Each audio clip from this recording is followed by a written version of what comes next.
Lauren Witzke, once again, showing the world how awful of a person she really is. She is supporting and encouraging domestic terrorism.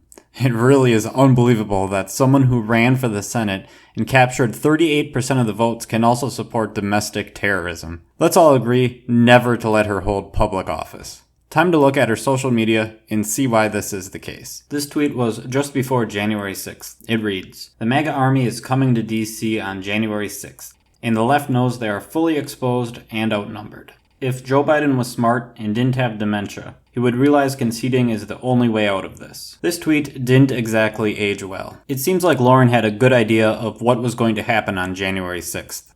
Let's continue. The next post comes from Telegram, whatever that is.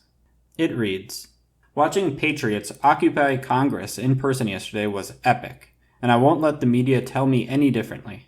You shouldn't either. For the love of humanity and our country, watching a mob break into the Capitol building, which resulted in the death of 4 people, is not epic. The loss of life and violence is never epic. It is unbelievable that someone could call violence that resulted in death epic. And aside from that, these rioters that entered the Capitol building, if the members of Congress and the vice president hadn't evacuated the building, what were their plan? I highly doubt they were going to just go up and have a conversation with them and shake their hand, especially the guy with the zip ties. Their plan wasn't to peacefully speak with their representatives. It was to commit violence against them.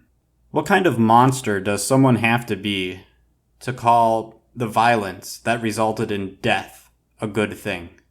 Think about that.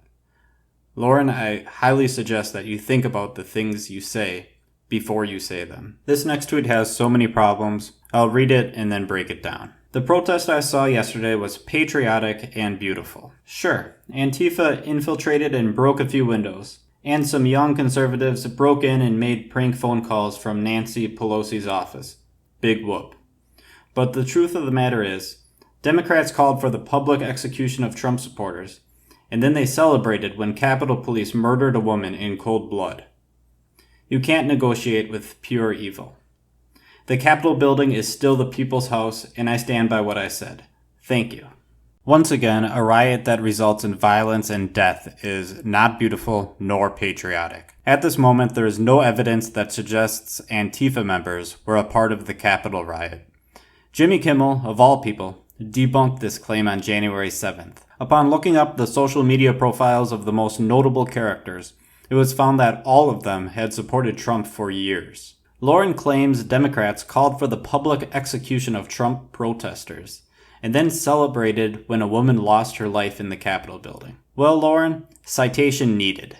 I could not find any evidence of this at all. But what I did find was Trump riot attendees had set up a noose on the Capitol grounds that day. This next post is a bit frightening. She posts, "We are beyond political solutions." Now, I can't say for certain what she means by this, but if she's not solving problems politically, then how are they being solved? One can only assume she means violence. And violence isn't acceptable. These next 2 posts are just memes. I guess it just proves that she can't take this whole situation seriously. She thinks this riot that resulted in the death of 4 people is just some joke. Something to take lightly, something to laugh about. Death is not something to laugh about, Lauren.